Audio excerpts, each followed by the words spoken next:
5 seconds. Start. Sir, even though the bill comes to this house for the first time, I had touched upon this subject in my budget speech in May last, and its principles figured prominently in the course of the general discussion on the budget. The two booklets explaining generally the new taxation proposals have also been circulated to the honorable members of this House. The House will therefore agree with me that it is unnecessary to cover the same ground in detail again in my introductory speech, especially as the various provisions will come up for detailed consideration later on.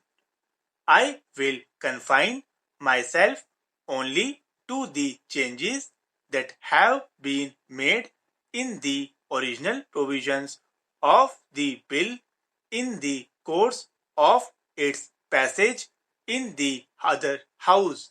At the outset, I should say that the broad principles of a tax on wealth have received warm support not only in the other house but also from a large section of the public, though there was criticism over some particular provisions also. I had re-examined the original provisions in the light of the criticisms and also representations received from various quarters, and such re-examination has only strengthened the justification for the tax. Sir, a tax on wealth is new to this country, but it is not new to the world. It constitutes a very vital element in the taxation systems of most progressive countries, particularly in the European and American continents. Its importance should not, in my opinion, be judged purely from its revenue content. I do not for a moment say the revenue considerations should be absolutely ruled out, as they are very important, but the real importance of the tax from my point of view lies in the fact that it facilitates the reorientation of the tax structure into an integrated pattern. It is not only a welcome supplement to income tax but also a corrective to it, by which certain objectives of tax policy which cannot be achieved through income tax alone can be achieved through the combined operation of all the new taxes. Sir, in this connection, I may mention that there has been much controversy about the question of levying wealth tax on companies. The Lok Sabha went very carefully into this matter and came to the conclusion that having regard to the corporate structure in India, it is possible to exclude companies as such from the levy. As the House is aware, every individual Hindu undivided family and joint stock company will be liable to pay wealth tax.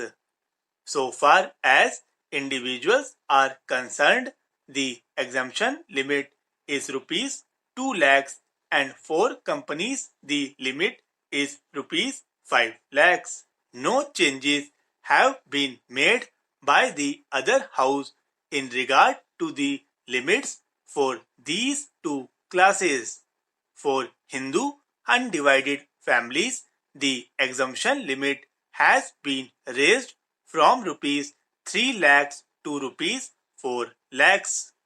At the same time, the next slab range has been reduced from rupees 10 lakhs to rupees 9 lakhs.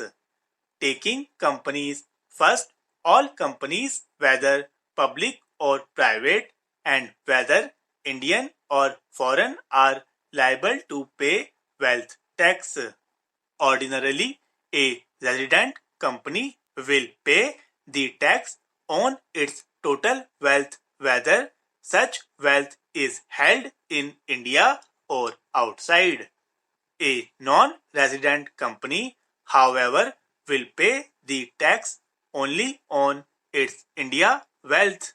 Under Clause 45, certain companies are totally excluded from wealth tax.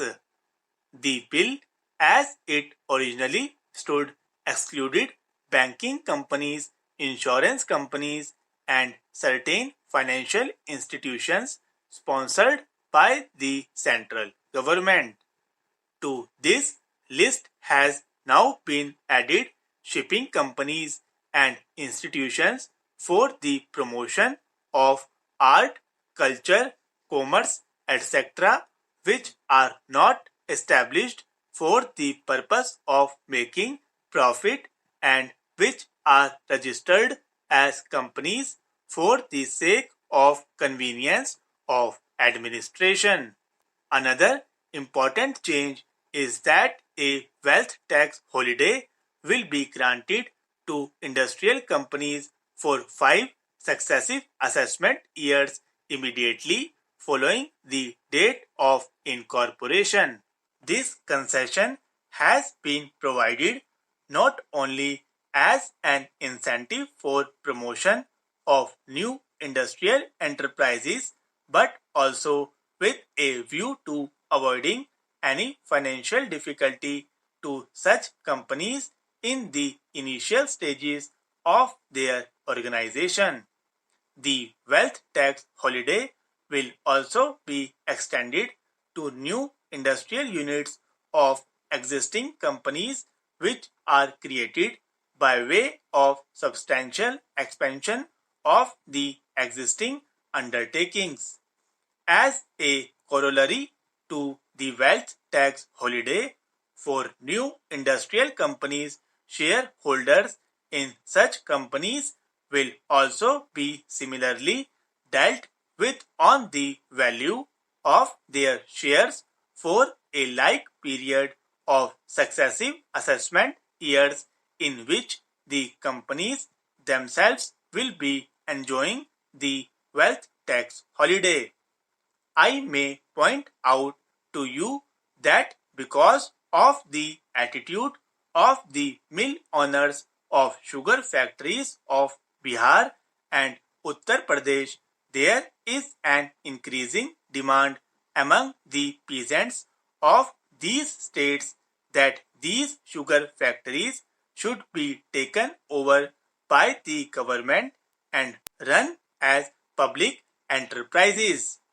As pointed out by our friend, even under the existing law, it is possible for the government to do so if the government so desires.